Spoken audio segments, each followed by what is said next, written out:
Russia Ukraine యుద్ధం ఎంతకు ఒక కొలిక్కి రావడం లేదు. ప్రస్తుతం ఇరు దేశాలు విద్యుత్ ప్లాంట్లపై పడ్డాయి. రష్యా ఉక్రెయిన్ విద్యుత్ ప్లాంట్లను ధ్వంసం చేస్తే ఉక్రెయిన్ కూడా రష్యా విద్యుత్ ప్లాంట్లను ధ్వంసం చేస్తోంది. ప్రస్తుతం యూరోప్తో పాటు అమెరికాలో చలికాలం మొదలైంది. కొన్ని చోట్ల -°C నమోదవుతోంది. విద్యుత్ ప్లాంట్లను ధ్వంసం చేస్తే ప్రజలు చలికి గడ్డ కట్టుకుపోవాల్సిందే. అందుకే వీలైనంత వరకు విద్యుత్ ప్లాంట్లను ధ్వంసం చేసే పనిలో పడ్డాయి ఇరు దేశాలు. తాజాగా ఉక్రెయిన్ గత వారం అంతా కూడా చీకట్లో మగ్గింది. గత ఆదివారం నాడు దేశంలోని పలు చోట్ల 8 గంటల నుంచి 16 గంటల వరకు విద్యుత్ కోతలు మొదలయ్యాయి. ప్రస్తుతం ఉక్రెయిన్లో విద్యుత్ కోత గురించి, రష్యా ఎనర్జీ ప్లాంట్లపై ఉక్రెయిన్ దాడుల గురించి మరింత సమాచారాన్ని ఇప్పుడు తెలుసుకుందాం.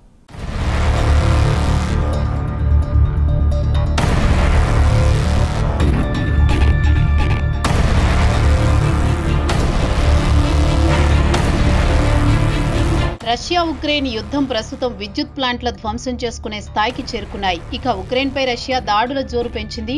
ఉక్రెయిన్ విద్యుత్ ప్లాంట్లను లక్ష్యంగా చేసుకుని దాడులు చేస్తోంది.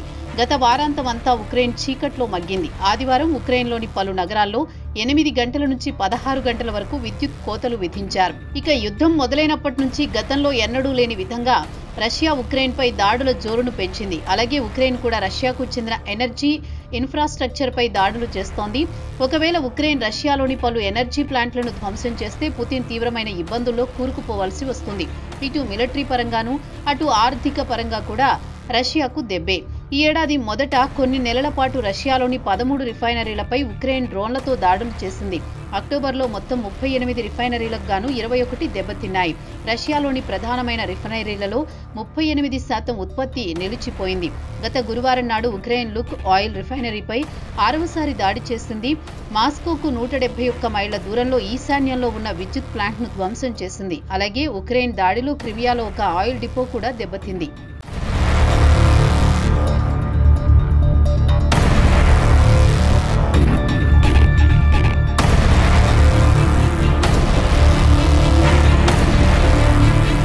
ఉక్రెయిన్ అమెరికా ఇంటెలిజెన్స్ సాయంతో రష్యాలోని పలు చమురు డిపోలతో పాటు చమురు శుద్ధి ప్లాంట్లపై దాడులు చేస్తుందని ఫైనాన్షియల్ టైమ్స్ వెల్లడించింది. దీనికి కారణంగా లేకపోలేదు.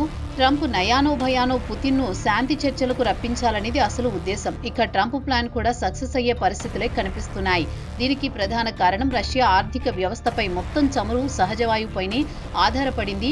ఉక్రెయిన్ దెబ్బకు సెప్టెంబర్లో రష్యా ఎగుమతులు 26% వరకు క్షీణించాయి. అక్టోబర్లో గ్యాస్ ఎగుమతులు 50 ఏళ్ల కనిష్టానికి దిగివచ్చింది.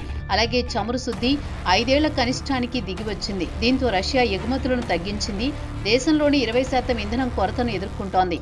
ప్రస్తుతం రష్యా పౌరులకు కూడా యుద్ధ ప్రభావం ఎలా ఉంటుందో తెలిసి వస్తోంది.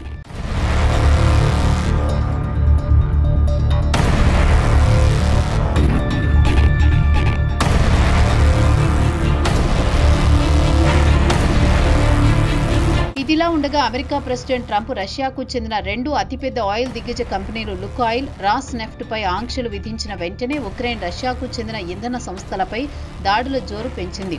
ఇక యూరోపియన్ దేశాలు కూడా రష్యా నుంచి 2027 చివరి నాటికి సహజవాయు కొనుగోలును నిలిపివేయాలని చూస్తోంది. ఒకవేళ యూరోపియన్ యూనియన్ రష్యా నుంచి సహజవాయువును కొనుగోలు నిలిపివేస్తే పుతిన్కు వేరే గత్యంతరం ఉండదు. ఇక విధిలేక కాల్పుల ఒప్పందానికి అంగీకరించాల్సి ఉంటుంది. గత 4 ఏళ్ల నుంచి ఉక్రెయిన్తో యుద్ధం కొనసాగిస్తున్నాడంటే పుతిన్కు చమురు, సహజవాయువు నుంచి వచ్చే రెవెన్యూ అని చెప్పక తప్పదు. ఒకవైపు రష్యా ఆర్థిక ఇబ్బందులు పడుతున్నా మొండి పట్టుదలకు పోయి యుద్ధం చేస్తోంది. అయితే రష్యా నుంచి చమురు, సహజవాయువు దిగుమతి చేసుకుంటున్నందుకు యూరోపియన్ దేశాలు రష్యాకు నెలకు $1.35 బిలియన్ చెల్లిస్తోంది. ఇక యుద్ధం మొదలైనప్పటి నుంచి చూస్తే ఇప్పటి వరకు EU దేశాలు సుమారు $250 బిలియన్ రష్యాకు చెల్లించాయి. అయితే అమెరికా డిఫెన్స్ డిపార్ట్మెంట్ అంచనా ప్రకారం ఇప్పటి వరకు రష్యా $211 బిలియన్ ఉక్రెయిన్ యుద్ధంలో వ్యయం చేసినట్టు అంచనా వేసింది.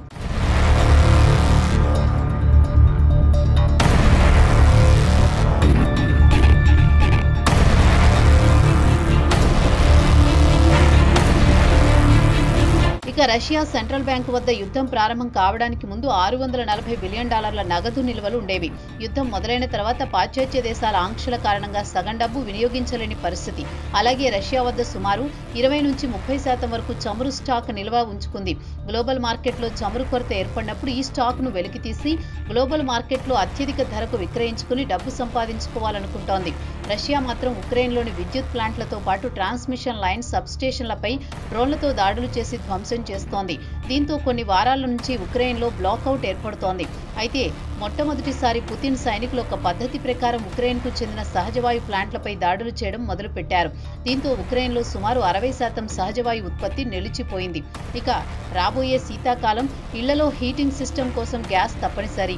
దీంతో గ్యాస్ కోసం Ukraine Greece, Hungary, Poland, Slovakia నుంచి అధిక ధర చెల్లించి గ్యాస్ దిగుమతి చేసుకోవాల్సిన పరిస్థితి ఏర్పడింది.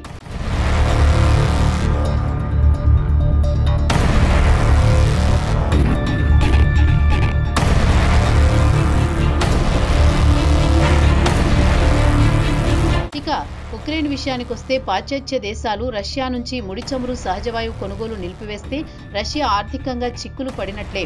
ఇదే అదును చూసుకుని ఉక్రెయిన్ రష్యా రిఫైనరీలు, పైప్లైన్స్, పెట్రోలియం పోర్టులతో పాటు దానికి అనుబంధ ఇన్ఫ్రాస్ట్రక్చర్పై దాడులు చేస్తే క్రెమ్లిన్ ఆర్థికంగా నష్టపోతోంది.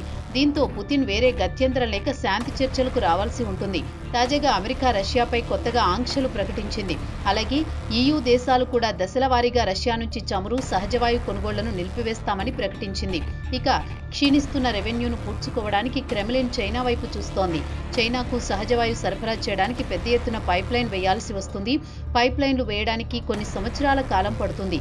ఇండియా కూడా రష్యా నుంచి చమురు దిగుమతి తగ్గించుకునే ఆలోచనలో ఉంది. ఇక రష్యా నుంచి ముడి చమురు దిగుమతి చేసుకుంటున్నందుకు ట్రంప్ ఇండియాపై పెనాల్టీతో కలిపి 50% టారిఫ్ విధించాడు.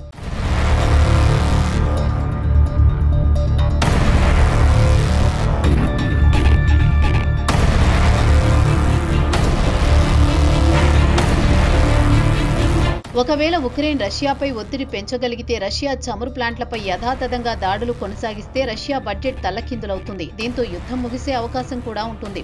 ఒకవేళ ఉక్రెయిన్ ప్రెసిడెంట్ జెలెన్స్కీ రష్యా చమురు క్షేత్రాలపై నిరంతరం దాడులు కొనసాగిస్తే ప్రపంచ చరిత్రలో ఇంతకంటే అద్భుతమైన వ్యూహం మరొకటి ఉండదు. దానికి అమెరికా ప్రెసిడెంట్ ట్రంప్ మద్దతు తెలిపితే ఉక్రెయిన్ పైచేయి సాధించగలదు. దీంతో రష్యా ఉక్రెయిన్ యుద్ధం ముగిసే అవకాశం ఉంటుంది. ఇక యుద్ధం తానే ఆపించానని ఆ క్రెడిట్ ట్రంప్ తన ఖాతాలో వేసుకోవచ్చు. తనకు నోబెల్ శాంతి బహుమతి కావాలని ఆయన గత కొంతకాలంగా ఉవ్విళ్లూరుతున్నాడు. ఈ దెబ్బతో ట్రంప్కు నోబెల్ శాంతి పురస్కారం లభించినా ఆశ్చర్యం కాదు.